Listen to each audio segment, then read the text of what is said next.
Continuação do diálogo. Doutora, quer dizer que agora se culpa por ter exagerado? Paciente, não estou dizendo isso. Eu não sabia de nada. Nenhum dos dois tem culpa. Não culpo o médico pelo que sofreu, nem me culpo pelo fato de não saber. Doutora, antes de ir para aquele hospital, suspeitava de alguma coisa? Quais eram os sintomas? Sentia dores? Desconfiava que houvesse algo de seriamente errado? Paciente. Bem, sentia-me cada vez mais depauperado, mas um dia tive um problema grave no intestino e fui submetido a uma colostomia. Foi a única operação que fiz. Doutora, o que eu queria saber mesmo é se o senhor estava preparado para este choque. Teve alguma suspeita? Paciente, nenhuma. Doutora, nenhuma. O senhor se sentia bem. Até quando sentiu que era sadio? Paciente, até me internar no hospital. Doutora, e por que se internou no hospital? Paciente, só para que o médico pudesse me examinar porque estava tendo muita prisão de ventre e diarreia alternadamente. Doutora, na verdade o que quer dizer é que não estava preparado. Paciente, totalmente despreparado. Não só me internaram no hospital poucas horas depois de ter chegado ao consultório, mas me operaram uma semana depois, mais ou menos. Doutora, então havia urgência e então fizeram a colostomia? Paciente, fizeram. Doutora, isso também é difícil de aceitar, não? Paciente, como? Doutora, isto é difícil de aceitar. Paciente, oh não, a colostomia é fácil. Doutora, fácil de aceitar? Paciente, a ideia era que fosse apenas uma parte da coisa. Em outras palavras, supõe-se que a colostomia revele toda espécie de coisas, mas o que revelou não estava certo, aparentemente. Doutora, como tudo se torna relativo, hein? Eu achava que a colostomia provocasse muita dor, mas quando a questão é de vida ou morte, então dos males o menor. Paciente, certo. Não é nada quando é para se continuar vivo. Doutora, pois é. Depois desta notícia, o senhor deve ter ficado pensando como vai ser quando morrer, quanto tempo ainda vai viver, como é que um homem do seu tipo enfrenta estes problemas. Paciente, de fato, eram tantos os dissabores pessoais naquele período que não representavam muito para mim. É isso aí. Doutora, jura? Capelão, dissabores pessoais? Paciente, uma série deles, durante um certo tempo. Capelão, está disposto a falar sobre isso? Paciente, pois não, tudo bem. Doutora, quer dizer que sofreu muitas perdas pessoais? Paciente, sofri. Meus pais e meu irmão morreram. Morreu também minha filha de 28 anos, deixando 2 crianças pequenas, que ficaram sob nossos cuidados durante 3 anos, até dezembro último. Este foi o maior choque de todos, porque a morte dela nos vinha constantemente à lembrança. Capelão, a presença das crianças em casa, de que ela morreu? Paciente, morreu na Pérsia, devido ao rigor do clima. Capelão, no tempo em que estava fora do país? Paciente, 45 graus à sombra, quase o ano todo. Capelão, estava longe de casa então. Paciente, ela não era do tipo de suportar vida rigorosa. Doutora, o senhor tem outros filhos ou era filha única? Paciente, não, temos mais 3. Doutora, mais 3, e como estão passando? Paciente, bem. Doutora, estão bem?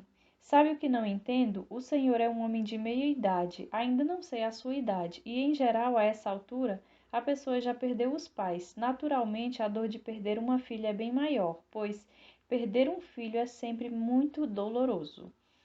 Por que diz que devido a tantas perdas sua vida parecia tão insignificante? Paciente, não posso responder. Doutora, é paradoxal, não? Se sua vida fosse insignificante, seria muito fácil perdê-la, não? Está vendo o que não entendo? Capelão, estou matutando aqui se foi isso mesmo que ele quis dizer. É isso que o senhor está tentando comunicar? Não tenho muita certeza. Ouvi o senhor dizer que a notícia do câncer foi um choque diferente, dadas as perdas que teve. Paciente: não, não quis dizer isso. Digo que além do câncer, tive esses outros choques. Contudo, estava só tentando pensar numa pequena ideia que tinha, que era importante. Você levantou a questão de por que eu estaria mais interessado na morte do que na vida, uma vez que tinha mais 3 filhos. Doutora: lembrei isto mais para vermos também o lado bom. Paciente: não sei se vocês concordam, mas estes choques, quando vêm, não causam só impacto no pai, mas se refletem na família inteira, certo? Doutora: é verdade. Capelão: sua mulher então deve ter passado maus bocados também. Paciente: minha mulher e os filhos, todos os filhos, e lá estava eu, digamos, vivendo num necrotério. Doutora: por algum tempo, sim. Abre parênteses, conversa confusa. Paciente: a coisa ia para a frente e eu a encarava como um caso de pesar insolúvel. Doutora: na realidade, o que está dizendo é que havia tanta dor que é muito difícil haver mais agora. Paciente: é isso mesmo. Doutora: como podemos ajudá-lo? Quem pode ajudá-lo? Há alguém que possa ajudar nessa situação? Paciente: acho que sim. Doutora: abre parêntese, ininteligível, fecha parêntese. Alguém ajudou o senhor? Paciente: nunca pedi ajuda a ninguém, a não ser a vocês. Doutora: alguém conversou com o senhor como estamos fazendo? Paciente: não. Capelão: e sobre as outras perdas? Quando sua filha morreu, houve alguém com quem pudesse conversar? Ou com quem sua mulher tivesse conversado? Foi algo que os dois ficaram sofrendo calados? Trocaram ideias mutuamente? Paciente: não muito. Capelão: o senhor aguentou calado? Doutora: sua mulher continua abalada ainda hoje como naquela ocasião? Ou já se recuperou um pouco de tudo isso? Paciente: nunca se pode dizer. Doutora: é uma mulher de difícil comunicação? Paciente: ela não toca neste assunto, mas se comunica bem, é professora. Doutora: que tipo de mulher ela é? Paciente: é uma mulher encorpada, bem-humorada, o tipo de que é aplaudida de pé no começo de cada período e ganha um presente de valor no fim do ano. Doutora: isto quer dizer muito, o senhor sabe. Capelão: mulheres assim são raras. Paciente: pois é. Doutora: sim. Paciente: faz tudo por mim e pela família. Doutora: pelo jeito parece ser uma pessoa que conversaria sobre tudo isso com um empurrãozinho. Paciente: a senhora acha isso, não é? Doutora: o senhor teme falar sobre esse assunto ou é ela que evita? Paciente: repita, por favor. Doutora: qual dos dois evita esta conversa? Paciente: pois bem, conversamos realmente algumas vezes. Como resposta, ela foi para o exterior cuidar das crianças. Assim fez durante 2 anos no verão, inclusive no verão passado. Naturalmente, nosso genro pagou as despesas. Os netos estiveram conosco até dezembro e depois voltaram. Então ela foi para lá passar as férias de dezembro e foi de novo no verão passar um mês. Ia ficar 2, mas por minha causa ficou só um, porque foi no período de minha convalescença. Capelão: fico imaginando sua vontade de conversar sobre seu estado quando a mente dela estava tomada por outro problema, agravado pela responsabilidade dos netos. Isso influenciou de algum modo seu desejo de compartilhar? Por outro lado, o senhor sentiu que não deveria dizer nada para não sobrecarregar sua esposa com mais problemas? Houve algum sentimento deste tipo?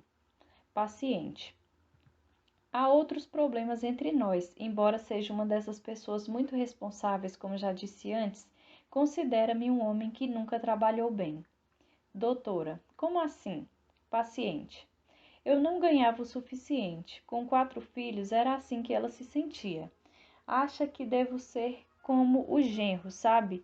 E também que sou responsável por não ter educado convenientemente nosso filho mais novo, por ele ter um traço hereditário marcante. Vive me culpando até agora. Doutora: culpa o senhor por isso? Paciente: culpa-me por isso. Doutora: e o que é que ele faz? Paciente: estava na fuzilaria naval, mas foi dispensado. Doutora: e agora? Paciente: acho que está procurando emprego como contínuo. Capelão: e os outros 2 filhos? Paciente: ela me culpa também pela lentidão do segundo filho na escola. Acha que se alguém desse uma mãozinha, ele seria o primeiro da classe. Como eu disse, ela é um dínamo de energia. Espero que mais cedo ou mais tarde perceba que ele não seria capaz. É só uma questão de hereditariedade. O primeiro vai regularmente bem e está prestes a se formar em eletrônica, porque ela o está ajudando. Capelão: só porque ela o está ajudando? Paciente: não é bem assim, ele é brilhante, é o único que brilha, além da irmã. Capelão: o senhor falou também em hereditariedade. De quem acha que provém a falha? O senhor deu a impressão de que vem do senhor, ou é sua mulher quem insinua isso? Paciente: não sei se ela chega a tanto, nem sei se pensa que é hereditariedade. Ela acha que não, é só uma questão de eu chegar a trabalhar bastante. Eu deveria fazer aquilo no tempo livre, além de ganhar mais dinheiro, que tem sido o tema de nossas vidas. Ela me ajudará no que for necessário, mas sempre vai me culpar por eu não fazer minha parte. Eu deveria ganhar no mínimo US$ 15.000 por ano. Doutora: estou sentindo que o o senhor quer realmente dizer é que sua esposa, por ser muito ativa e enérgica, pretende, de certo modo, que o senhor e os filhos sejam do mesmo jeito. Paciente: é isso mesmo. Doutora: e não admite muito que não seja igual a ela. Paciente: exatamente. Doutora: isto é, ativo e enérgico. Então diz: veja meu genro, ganha um dinheirão.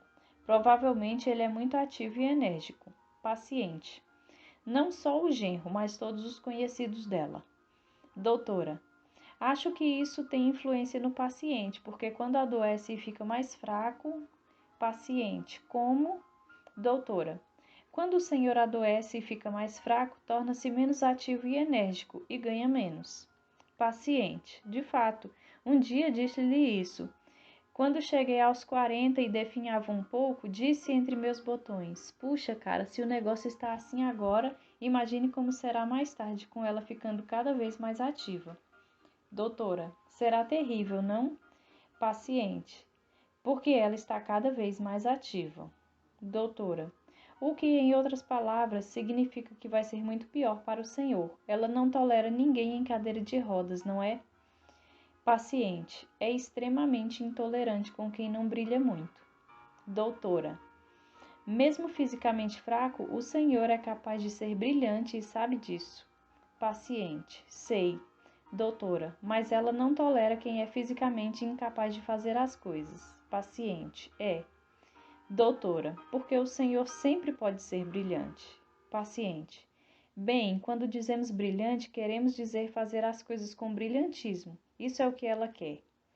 Capelão: ouvi o senhor falar em bem-sucedido.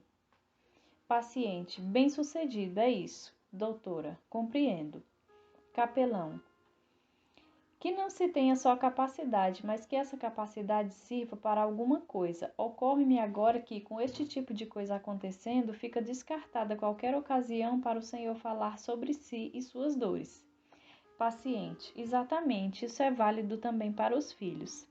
Capelão: isso me interessa. Paciente: definitivamente, sinto que nossos filhos são oprimidos pelas exigências excessivas da mãe.